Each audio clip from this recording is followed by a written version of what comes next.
Obrigada. Obrigada pela oportunidade, né? E o privilégio de estar aqui. É sempre muito bom.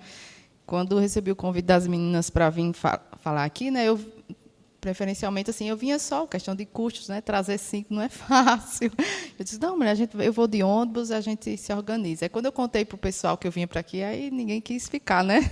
Todo mundo quis vir e graças a Deus que deu certo. E eu queria que vocês abrissem, por favor, em 2 Crônicas 34.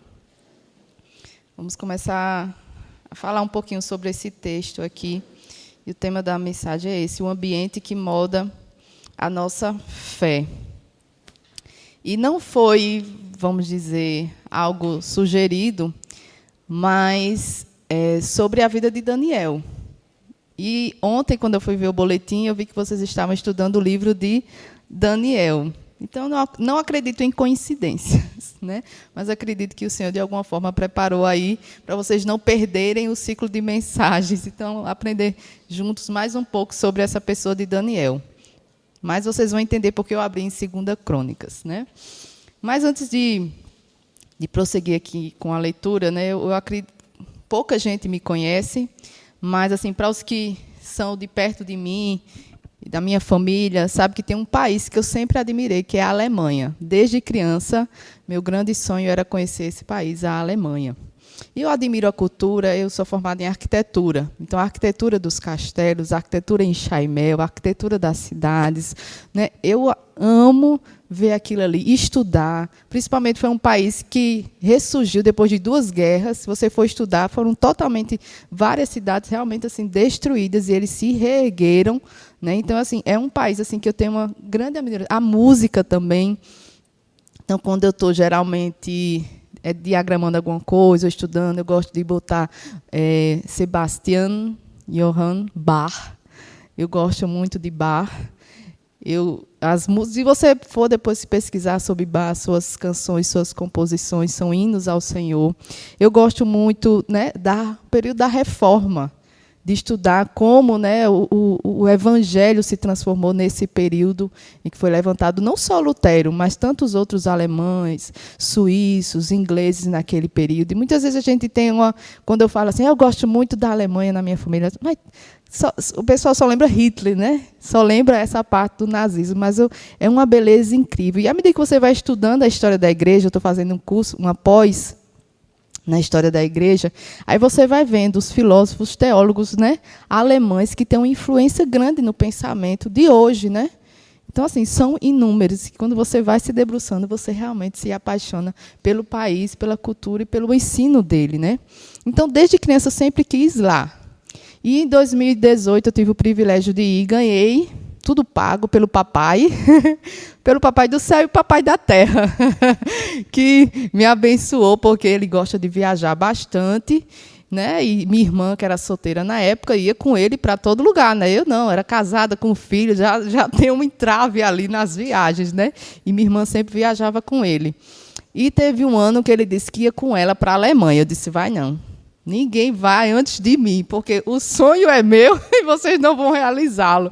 Aí meu pai disse: não, então eu vou fazer o seguinte, eu pago a sua passagem também para você. Não consigo dar a família toda. Eu disse: não tem problema não, eles nem estão interessados muito.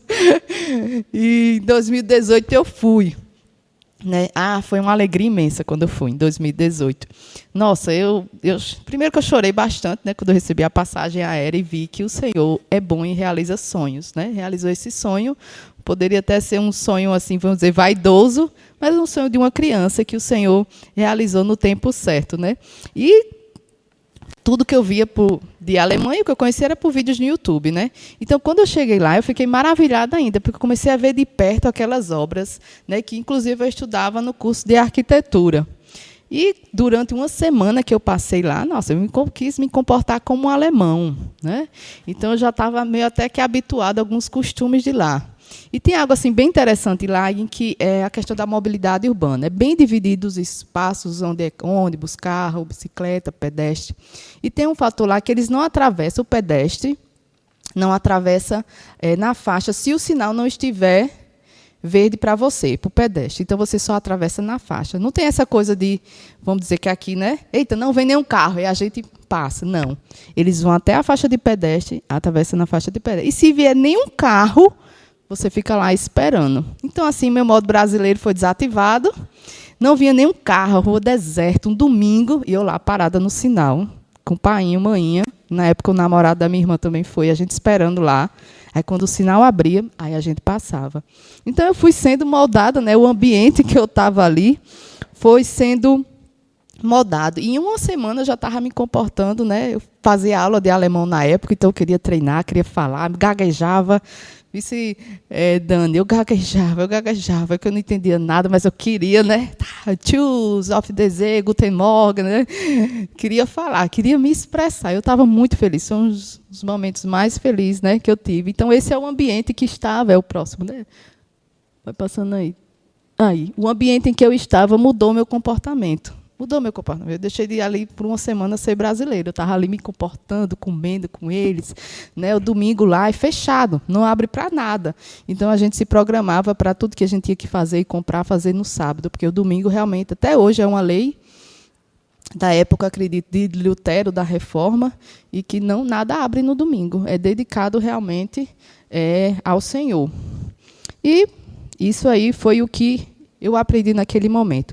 Então, vamos lá em 2 Crônicas 34. A gente vai falar um pouquinho sobre o rei Josias.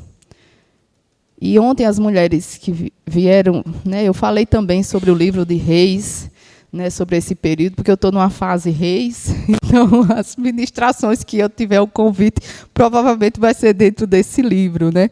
Então, vamos lá, versículo 1 e 2. Josias tinha 8 anos de idade quando começou a reinar, e reinou 31 anos em Jerusalém.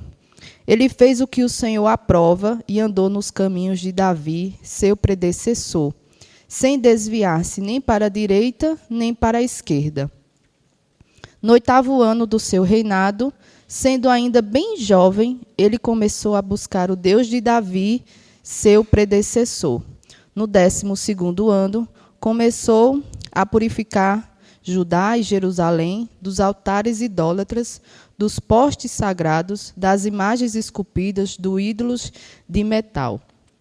Então, era provavelmente o ano 640 antes de Cristo. Vai ser um pouquinho difícil você guardar essas datas, mas, se você puder. E Josias tinha apenas 8 anos quando ocupou o trono de Judá, que era o reino do sul de Israel. E no versículo 2 a gente já vê um pouquinho do seu caráter. Né? Os reis eram discriminados como isso, se eram que faziam o que o Senhor aprova ou que não, independente dos seus feitos, das suas obras. E Josias era esse que aprovou, né? Foi aprovado pelo Senhor e andou nos caminhos de Davi, porque o padrão era Davi, o predecessor, o rei de Israel. Então era um homem menino bom, piedoso, que fazia o que era reto. Ele buscava a Deus e em nenhum momento vemos os desviar, né? Vemos ele se desviar dos caminhos do Senhor. E ele teve um papel fundamental na restauração de Judá. A nação estava em declínio, né? Tinha aqueles altos e baixos na região sul, e mergulhada na idolatria, fazendo o que era mal perante o Senhor. Seu avô foi Manassés, um dos piores reis aí que Judá já teve. Seu pai foi Amon, outro idólatra. Né? Então, é difícil até imaginar como Josias se tornou esse menino bom e piedoso, com antecessores como Manassés, como Amon. Né? Como ele se tornou esse homem com parentes, né, tão diferentes do que o Senhor estabelece. Né? Alguns comentários dizem que provavelmente foi sua mãe ou algum sumo sacerdote, não se sabe, né, que teve uma influência na sua educação. Mas, naquele ambiente ali de infidelidade, o coração de Josias estava voltado para Deus. E é importante a gente destacar isso de novo, né? Que os reis eram considerados retos, não por seus feitos e construções. Né? Ontem eu trouxe o exemplo aqui da política, né? Em época da eleição, né? Tá aí os candidatos mostrando o que fez, o que era, né? Suas obras, seus feitos, mas isso não significa se ele era se é um bom ou não. Mas o padrão que Deus estabeleceu era o padrão de Davi. Se ele andou nos caminhos de Davi. Aí no versículo 3 já mostra aí, né, no 8º ano, sendo jovem, ele começou a buscar, e no 12º ano começou a purificar Judá e Jerusalém. Então, aos 16 anos aí, ele já começou a buscar Deus, e como um novo rei, ele sabia, ele tinha o primeiro, vamos dizer, a primeira meta aí no seu projeto, no seu governo, que era buscar a sabedoria em Deus. Então, ele recorreu primeiramente ao Senhor. E esta deve ser também a nossa postura diante de decisões que a gente deve tomar, né? Buscar primeiramente a sabedoria, buscar primeiramente o que o Senhor tem a nos dizer e a querer nos ensinar a tomar as direções certas. E Josias fez isso. Ele buscou primeiramente o Senhor, o que deve ser feito aqui em Judá para restaurar esse lugar. Vamos ler agora o versículo 4 a 7. Sob as suas ordens foram derrubados os altares dos Balaíns. Além disso, ele despedaçou os altares de incenso que ficavam acima deles. Também despedaçou e reduziu a pó os postes sagrados, as imagens esculpidas, os ídolos de metal, e os espalhou sobre os túmulos daqueles que lhes haviam oferecido sacrifício. Depois queimou os ossos dos sacerdotes sobre esses altares, purificando assim Judá e Jerusalém. Nas cidades das tribos de Manassés, de Efraim e de Simeão, e até mesmo de Naftali, e nas ruínas ao redor delas, derrubou os altares e os postes sagrados, esmagou os ídolos, reduzindo-os a pó, e despedaçou todos os altares de incenso espalhados por Israel. Então, voltou a Jerusalém. Então, ele já estava aí com cerca de 20 anos, quando começou a purificar Judá e Jerusalém. Ele derrubou todos os altares idólatras, né, porque quando tinha, né, geralmente, esses reis anteriores que faziam alianças com outros povos, eles acabavam trazendo também os ídolos, né, tinha Aserá, tinha Baal, e construía postes, altares para esses ídolos. Então, quando um rei realmente fazia o que o Senhor aprova, ele começava a derrubar. Era uma das primeiras metas, era derrubar todos esses ídolos. E ele foi pessoalmente fazer isso. Ele foi pessoalmente nessas cidades, nesses lugares, derrubando esses altares. Então, ele foi em Manassés, Efraim, Simeão. E, se você vê, essas eram tribos do reino do norte. Então, ele era um rei do sul, mas ele entendia que ali era um só povo. E ele foi também percorrendo essas cidades e essas regiões, derrubando estes altares, né, e estabelecendo Deus como o único Deus a ser adorado. Vamos ler agora o versículo 8. No 18º ano do seu reinado, a fim de purificar o país e o templo, ele enviou Zafã, filho de Azalias, e Maazéias, governador da cidade, junto com Joá, filho do arquivista real Joacás, para restaurarem o templo do Senhor, o seu Deus. Então, aí Josias já estava com cerca de 26 anos, quando ele mandou reparar o templo. Né? Tinha o templo, em que as pessoas faziam sacrifícios, né? Tinha a adoração, a casa do Senhor. E o objetivo dele era tornar o templo como nos dias de Salomão, né? Aquela... vamos dizer, aquela glória, mas tem uma palavra, impetuosidade, eu vou lembrar da palavra. Então, o que ele fez? Ele saiu convocando vários trabalhadores para essa reforma. E, assim, o templo estava abandonado cerca de 200 anos. Então, vocês já imaginam um reparo de uma casa de 200 anos sem nenhuma reforma, né? A gente deixa um inverno e já está mofo para todo lado, né? Já está tanta coisa para fazer. A casa do Senhor estava abandonada há cerca de 200 anos, sem reparo, sem reformas, abandonada mesmo. Né? E vocês... questão também de planejamento da obra, ele fez. Questão de... Então, ele foi realmente à frente disso, para reformar e recuperar a casa do Senhor, o templo, porque aquele ali é o espaço da presença do Senhor, de adoração do povo. Então, ele, no segundo passo foi esse, recuperar a casa de Deus. Vai passando aí. Esse aí. E, em seguida, né, ele fez todas essas reformas, vamos dizer, reformas físicas. Né? Reformou, derrubou os altares, reformou o templo, foi fazendo todas essas reformas, mas foi no meio dessa reforma, desse quebra-quebra ali no templo, que um rolo foi encontrado. Imagine você fazer 200 anos parado e você encontrar as escrituras do Senhor no meio dos destroços, no meio das pedras, né? No meio de tudo, aquele rolo chegou nas mãos do rei. Vamos ler o versículo 14 e 15. Enquanto recolhiam a prata que tinha sido trazido para o templo do Senhor, o sacerdote Ilquias encontrou o livro da lei do Senhor, que havia sido dada por meio de Moisés. Ilquias disse ao secretário Zafã: encontrei o livro da lei no templo do Senhor, e o entregou a Zafã. Seguindo aí, o 19. Assim que o rei ouviu as palavras da lei, rasgou suas vestes e deu ordens a Ilquias, a Aicã, filho de Zafã, a Abdon, filho de Mica, ao secretário Zafã, auxiliar: vão consultar o Senhor por mim e pelo remanescente de Israel e de Judá, acerca do que está escrito neste livro que foi encontrado. A ira do Senhor contra nós deve ser grande, pois os nossos antepassados não obedeceram à palavra do Senhor e não agiram de acordo com tudo o que está escrito neste livro. Então, quando o rolo foi encontrado e o secretário foi mostrar a ele, ele pediu para que lesse, e quando ele leu o que estava ali, ele rasgou suas vestes em sinal de humilhação e arrependimento, porque ele viu quanto a nação estava longe realmente de Deus.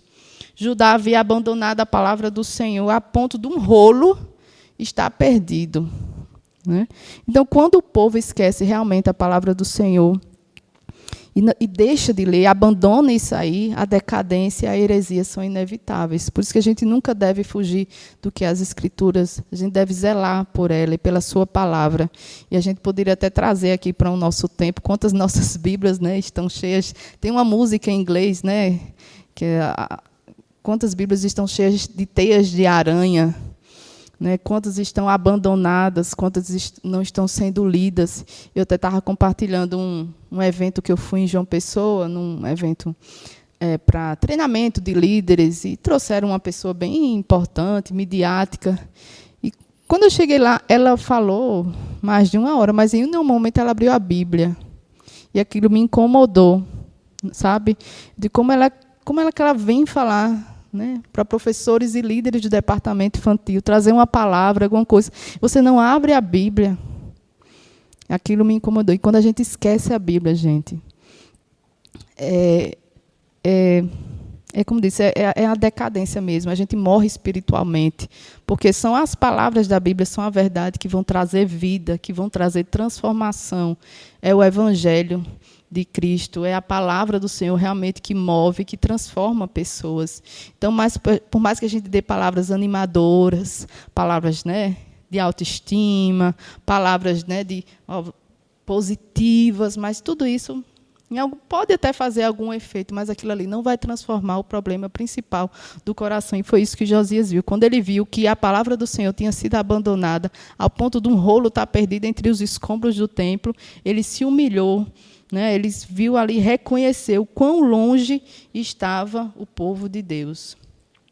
Ele já tinha derrubado os ídolos, né? Já estava construindo o templo, estava fazendo reformas, estava trabalhando, mas foi ao ouvir a palavra do Senhor que ele reconheceu realmente o pecado da nação. E aquilo reagiu com o seu coração, né? E aquilo ali mudou a forma dele pensar, porque as reformas eram importantes naquele tempo. Era preciso demonstrar ali que Deus era o centro, mas a reforma dele também moveu o coração dele a uma reforma interna dele, porque de que adiantava ele reformar o templo, derrubar os altares e o coração ainda está servindo a outros deuses, né? De que adianta fazer todas essas obras, né? Deixar a praça bonita, né? E no coração do rei está inclinado a outros deuses. Vamos ler agora o versículo 27 e 28 de 2 Crônicas. Gente, essa letra já está ficando para mim, é letra grande, viu? Já que o seu coração se abriu e você se humilhou diante de Deus, quando ouviu que ele falou contra este lugar e contra os seus habitantes, e você se humilhou diante de mim, rasgou as vestes e chorou na minha presença, eu o ouvi. Eu li o 28? Declara o Senhor. 28. Portanto, eu o reunirei aos seus antepassados, e você será sepultado em paz. Seus olhos não verão a desgraça que trarei sobre este lugar e sobre os seus habitantes. Deus responde, né, à oração, à humilhação de Josias, por causa do seu coração contrito, do seu arrependimento. Então, o juízo que estava para vir sobre Judá, que era ser levada pela Babilônia, né, o Senhor adiou aí para depois dele. Né? Ele não viria isso aí. Nos dias de Josias, ele não passaria pela essa ruína, porque a nação já estava ali acumulando, gerações por gerações, a idolatria. E o Senhor, por meio dos seus profetas, disse que aquilo teria consequências. Né? Mas o coração humilhado de Josias abriu espaço na graça de Deus, para que mais uma geração fosse formada, que vivesse aqui, né, sobre o domínio dele, né, não alcançasse ainda o juízo. Então, Deus preservou isso aí. Vamos ler agora o 29 e 30. 29. Em face disso, o rei convocou todas as autoridades de Judá e de Jerusalém. Depois subiu ao templo do Senhor, acompanhado por todos os homens de Judá, todo o povo de Jerusalém, os sacerdotes e os levitas, todo o povo, do mais simples ao mais importante. Para todos o rei leu em voz alta todas as palavras do livro da aliança que havia sido encontrado no templo do Senhor. A ira do Senhor se afastou por hora, né, quando Deus viu o coração do rei. Naquele momento, o Senhor, né, o rei Josias, né, convocou todos, do mais humilde ao mais importante, todos ali, para ouvirem as palavras do Senhor. E tudo isso com o propósito de que a nação guarde os mandamentos do Senhor de todo o seu coração, de toda a alma. Então, ali no tempo de Josias, estava tendo um avivamento. Né, sob a liderança dele, o povo estava sendo convocado, intimado, né, a voltar aos caminhos do Senhor, a voltar ao tempo de Davi. Vamos seguindo aí, 2 Crônicas 35. Outra coisa que Josias fez muito importante. Josias celebrou a Páscoa do Senhor em Jerusalém.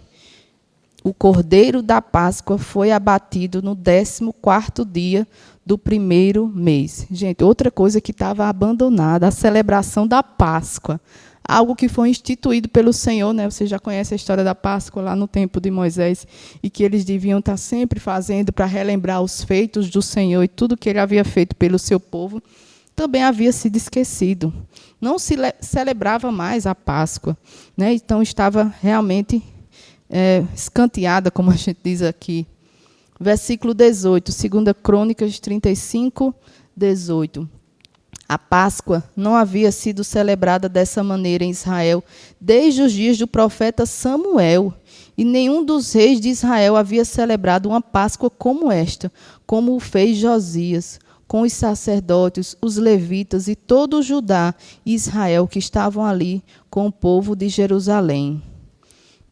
Então, desta forma, enquanto o rei viveu, ele estabeleceu aí também a Páscoa, que não era celebrada aí desde os tempos de Samuel, daquela forma. Então, imagina quantos reis passaram ali e a festa foi sendo, né, negligenciada, uma festa tão importante. Mas, enquanto o rei Josias viveu, a Bíblia diz que ele não se desviou dos caminhos de Deus, não se desviou dos caminhos do Senhor. Aí passa o ponto do... aí, o ambiente que formou Daniel. Pois é, e onde é que está Daniel?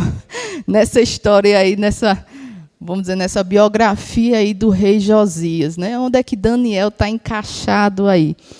Pois foi nessa época, entre esses anos aí, 622, 621, justamente quando o rolo foi encontrado, o templo foi restaurado, né, que com grande probabilidade que Daniel nasceu. Foi nesse período aí que ele passou sua infância, o início da sua juventude, e ele viveu dentro desse avivamento aí promovido pelo rei Josias.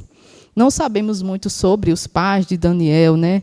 Mas a Bíblia não nos conta isso, né? Sobre quem foi. Mas lendo o livro de Daniel, vocês já estão aí avançando, pararam no capítulo 6, né? Graças a Deus que pararam e eu não continuei com as visões de Daniel. Dá para saber quem era Daniel, né? O caráter dele, né? Não conhecemos seus pais, mas conhecemos o filho, né? Quem ele foi. E provavelmente ele deve ter presenciado esses eventos que Josias fez, o encontro do rolo, a celebração da Páscoa, né?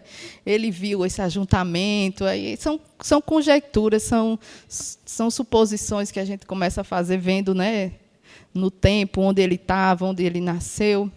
Então, Daniel não cresceu em meio aos ídolos de Baal, né, mas na presença do Senhor e durante esse tempo. E foi 2 anos após a morte de Josias que Judá foi tomada. E quando ela foi tomada pelos babilônios, quem foi junto? Daniel, né? Em Daniel 1 diz que ele foi levado pela sua sabedoria, né, pelo seu conhecimento, né? Ele já conhecia as escrituras, ele já havia ouvido, né, falar do rolo de Moisés ainda pequeno. Então Daniel já confiava em Deus quando foi levado cativo para a Babilônia. E lá na Babilônia, ele não deixou de celebrar, ele não deixou de manter sua rotina de oração, ele não deixou de ter contato e buscar ao Senhor. Porque ele não aprendeu a orar e a buscar a Deus naquele momento do cativeiro. Aquilo ali era o ambiente que ele já estava. Ele não começou a ser o que ele era depois de ser levado cativo, né? A dor não o fez ser um servo, por mais que em algumas situações isto aconteça.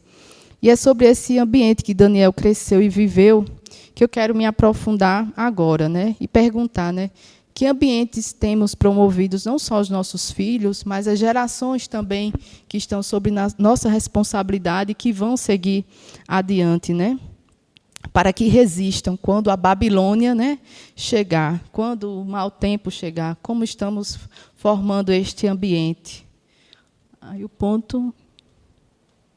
Isso é a pergunta, né? Que ambiente temos promovido aos nossos filhos e à geração seguinte para que resistam, né, quando a Babilônia deles chegar? Aí tu pode passar, Tiago, por favor. Sim. O ambiente começa em nós, em quem lidera. Então, Josias tinha uma posição de destaque, era o rei, né?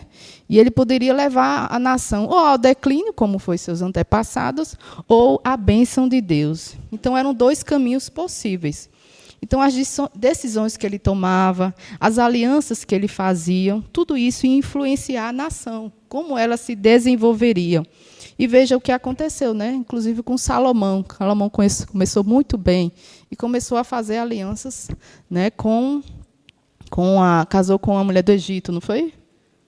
Do Egito? Confirma aí, pastor. Não lembro. Mas depois eu olho, né? E ele fez essas alianças, casando com, né, uma pessoa ímpia. E o rei Josias escolheu buscar a Deus e encontrou o favor do verdadeiro. Seu povo foi abençoado e protegido pelas decisões que ele tomou. E ali, no meio daquela nação, né, estavam os pais, a família, né, e de Daniel, né, estava ele. Então, aquela mudança do ambiente começou a partir do rei. E podemos fazer um paralelo, como estamos fazendo, né, com as nossas gerações, os nossos filhos, porque isso também deve começar de nós, a tomar essas decisões, em que essas escolhas que vão influenciar, né, quem está sobre a nossa autoridade.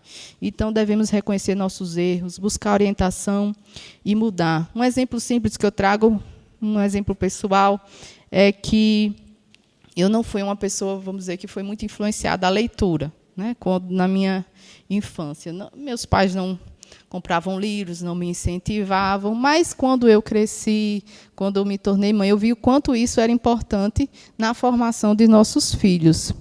E eu queria que eles fossem influenciados à leitura. Mas como eu podia fazer isso? Comprando livro.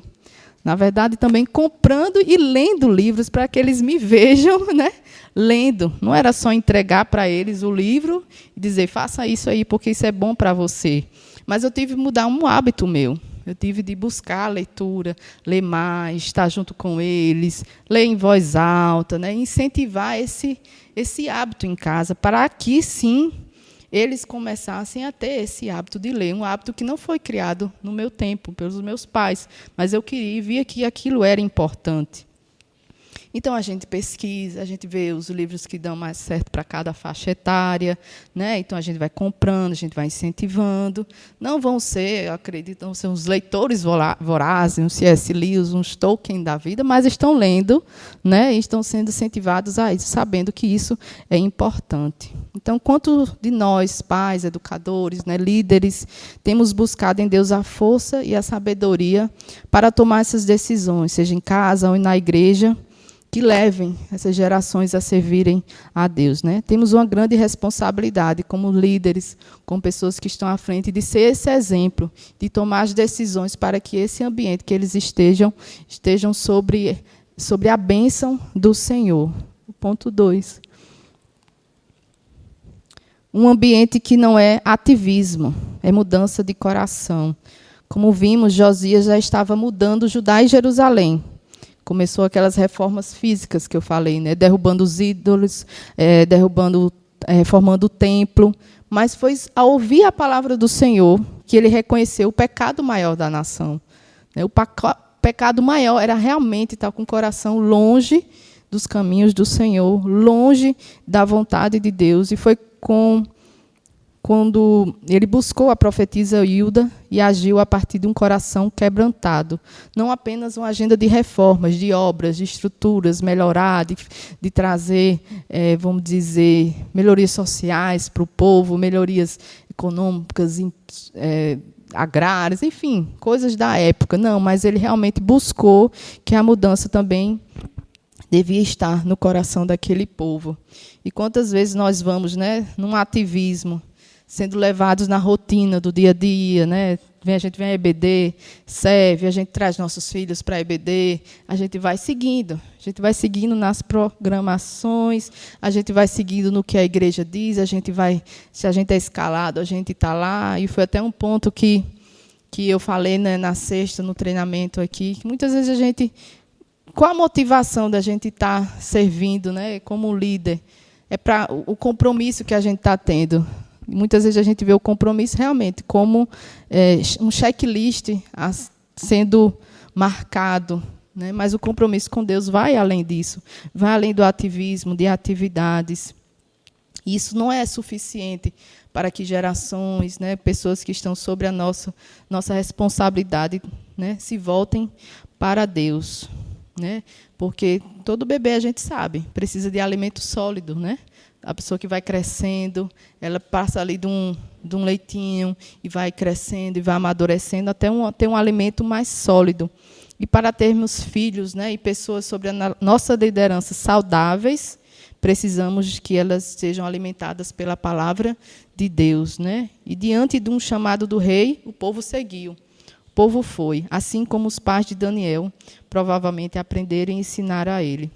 E essa mudança gerou comprometimento no povo, porque o povo realmente respondeu a esse chamado, quando foram reunidos, né, para ouvir sobre o Senhor, ouvir a palavra, ouvir o que tinha naquele rolo.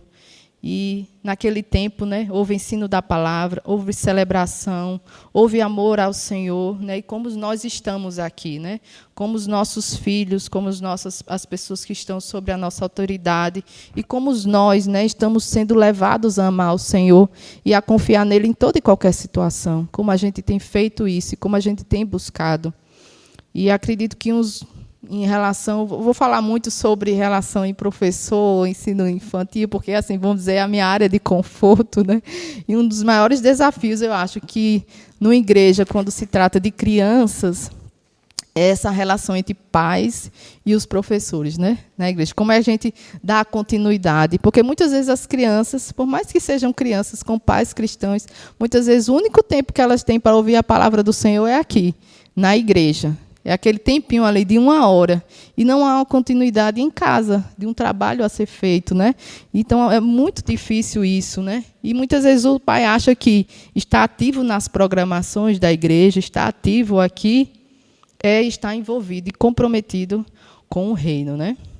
Mas eu fico pensando, será que na época ali de Josias, né, quando Daniel, e vendo o caráter de Daniel, será que era isso que acontecia com sua vida, né? Será que ele só estava, né, indo para alguns eventos, né, indo para alguns momentos da leitura do rolo? Acredito que não, né? Ponto 3, Tiago. Um ambiente que persevera, mesmo quando o juízo não é revertido, né? Infelizmente, a gente tem poucos relatos de Josias, né? Alguém que reinou 31 anos e trouxe tantas mudanças como foi a vida dele. Mas em 2 Crônicas 34, 33, diz: Josias retirou todos os ídolos detestáveis de todo o território dos israelitas e obrigou todos os que estavam em Israel a servirem ao Senhor, seu Deus. E o que eu quero deixar importante aqui. E enquanto ele viveu, o povo não deixou de seguir o Senhor, o Deus dos seus antepassados. Então, em todo o tempo, durante a sua vida, o povo permaneceu fiel e o Senhor também, né? Mas a Bíblia, né, deixa claro que não foi só um reinado de paz. Lá no finalzinho da vida, Josias deu uma errada, né? Josias entrou numa guerra que não era sua e acabou morrendo nela. Mas perceberam o quanto o ambiente em que Daniel cresceu, né, e foi formar, que ele nasceu, cresceu, quanto isso contribuiu na sua formação, né? Mesmo diante das circunstâncias, né, ele não desmoronou completamente, ele não se desviou do que havia aprendido, do que havia vivenciado, ele permaneceu fiel. Não porque a dor transformou, mas porque já havia sido moldado antes dela chegar, quando foi levado pela Babilônia. Passa aí, Tiago, por favor. Essa é uma citação de um livro que diz: o tipo de determinação que vemos em Daniel e em seus amigos nasceu do solo rico e fértil de uma infância, à sombra de um grande e piedoso rei. Precisamos perceber ou ser lembrados de que, na verdade, criar filhos para Deus é uma das tarefas mais importantes a se realizar na terra. E todos os cristãos, sejam não ou pais, estão envolvidos nesta tarefa, porque somos todo parte da família da igreja. Aqui o autor, Daniel, David Helm, é daquela coleção Daniel para você, da Vidas Novas, que é muito bom esse devocional. Ele traz aqui a questão, né, dos filhos, mas foi de onde eu percebi, estudando sobre Daniel, que eu não tinha percebido o lugar, o ambiente que ele tinha nascido. E foi quando eu disse, não, isso faz muito sentido, isso tem muita relação do ambiente que ele formou e ser em que ele é. Né? E não só na questão dos filhos, mas em todos nós que estamos, né, sob a responsabilidade de formar pessoas, discipular para que, né, gerações e gerações, porque é assim que a palavra do Senhor perpetua, de geração em geração. E a gente logo se pergunta, né, Daniel é um padrão muito alto, né? Padrão para alcançar. Daniel e José, né, é um dos que a Bíblia não fala dos seus pecados, né? Mesmo nós sabemos que ele tem, mas Daniel, se você olhar, e José, gente, eram pessoas realmente preciosas, né? Vamos botar um Jonas aí, né? Para estar mais perto da nossa realidade, alguma coisa assim. Mas você vê que não era só Daniel, né? Quem foi levado também na Babilônia junto com ele, né? Sadraque, Mesaque e Abednego. Então, vamos uma geração aí, realmente, de homens comprometidos, né, com o evangelho, que não se dobraram à Babilônia, não se curvaram, né, aos outros deuses e permaneceram fiel àquilo em que foram instruídos, em que cresceram, né? E Daniel é outro exemplo que ele passa por 2 impérios, Babilônia e a Pérsia, né? Eu digo que ele passou, o prefeito saiu, entrou e ele continuou, né? Geralmente o pessoal sai, né? A gente já vai trabalhando aqui no modo contemporâneo, né? Quando um governador sai, já perdi meu emprego. Se você tiver, né, filiado ali ao governo, né? Mas Daniel não. Daniel foi levado escravo, ainda permaneceu ali por muitos e muitos anos, servindo e sendo fiel ao Senhor. Então, foi uma geração, realmente, não foi um herói isolado, né? Foi um povo, assim, realmente, que foi instruído nos caminhos do Senhor, naquele ambiente de Josias. E é aqui que eu preciso terminar, né, o que talvez seja o ponto mais importante de tudo isso. Josias foi um bom rei, mas ele morreu numa guerra que não escolheu, e o reino que ele reformou caiu, né, 2 anos depois, como Deus havia dito.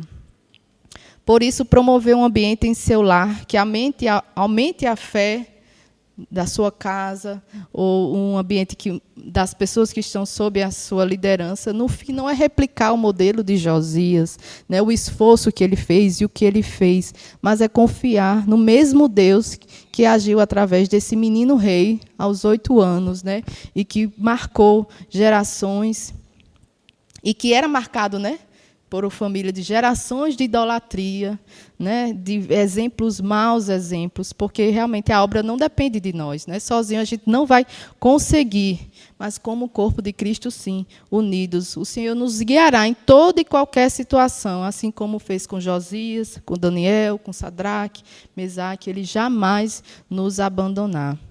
E é por isso que eu encorajo a igreja, aí, principalmente nesse passo novo que está pretendendo dar, a permanecer nas Escrituras, enquanto muitos fazem diferente, né?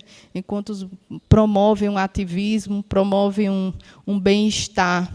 Eu lembro que, quando eu conheci Tiago, eu era líder do departamento infantil na igreja, ele não lembra, mas eu chamei ele para dar uma palestra para professores de adolescentes, com dicas, né, com sugestões, como salvar-nos né, de como lidar com o ensino dos adolescentes. E eu estava preparada ali para um top 10 dicas infalíveis de como cuidar dos adolescentes, de que fazer. Olha, você faça isso, você pode fazer uns eventos. E Tiago Zambelli disse, ensine a palavra. Eu nunca me esqueci do que ele disse. Eu não lembro mais nada do que eu disse, mas eu guardei isso. E eu estava lá, pronta para um checklist de coisas. Ele disse, ensine a palavra. É isso que vai trazer a transformação na vida dos adolescentes que estiverem sob a mão de vocês. Ensine a palavra. Esteja ali, ensinando, discipulando junto, mas com a palavra do Senhor. E é isso que eu encorajo, né, a cada um de nós nisso, a permanecer nas Escrituras, porque só ela realmente que traz a transformação que o nosso coração precisa, que o mundo precisa. É só o Evangelho de Cristo. Não são os eventos, não são as brincadeiras, as viagens que vão transformar a Bíblia, as vidas, né? Isso é bom e válido, traz comunhão, né? Traz entretenimento, traz unidade.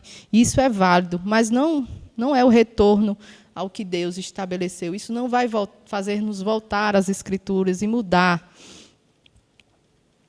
Porque a gente vê que não foi a reforma do templo, não foi a destruição dos ídolos, né, que mudou Judá, mas sim voltar às Escrituras. E podemos citar aí várias outras reformas de Zorobabel, no tempo de Neemias e Esdras, mas foi voltar às Escrituras realmente que transformou. É o simples Evangelho, é a Bíblia, é a Escritura, é o que o Senhor ensinou, é o que vai trazer, vamos dizer, a mudança, o crescimento que a igreja do Senhor, o reino de Deus precisa, né?